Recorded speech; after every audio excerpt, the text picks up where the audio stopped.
Hello there.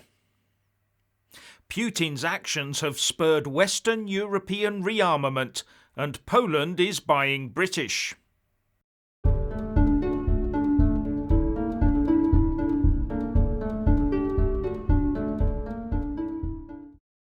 Putin wants less NATO, but all he's done is started the process of diverting reams of Western European public spending into defence companies. We've been forced to relearn the lessons of the need to defend ourselves. And this process started half-heartedly in 2014 after Putin invaded Crimea. On this, NATO says, and I know the Putinista apologists will say this is fake news, but here's what NATO says. In response to Russia's illegal annexation of Crimea in 2014, NATO increased its presence in the eastern part of the alliance. There were no NATO forces in the eastern part of the alliance before 2014. Make of that what you will. And Poland is now buying British warships.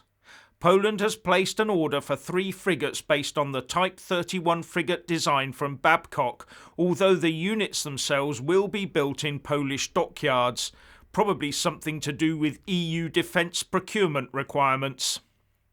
Now, this purchase will not actually have arisen as a direct result of the recent 2022 Russian invasion of Ukraine, as these contracts take months and years to get through the tendering processes.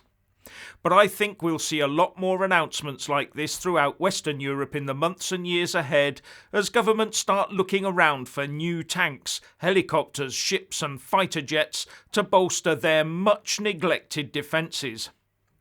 But there's no point having all that hardware if we don't start the recruitment and training drive running pretty damn quickly, or else we'll have a lot of expensive and unusable hardware loafing about.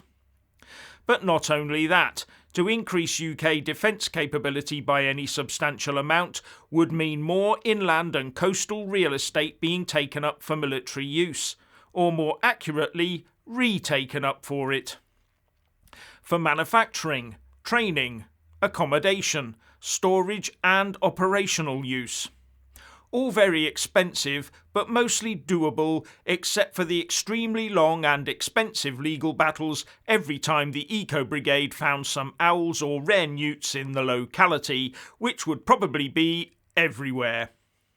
It would also mean diverting a fair chunk of the workforce out of what they're doing today and repurposing them. And that would be the really hard part, especially getting enough people at the pointy end to face the enemy. We have enough difficulty finding recruits today. And I'm not sure that press gangs are still legal.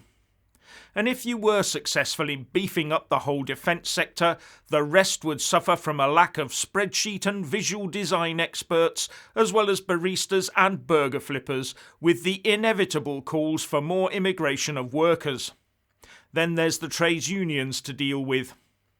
Now, the UK was able to sustain Cold War military spending and personnel levels in the 1950s with a population in the low 51 million region. But it seems we couldn't be doing that today with a 66 million level and growing population.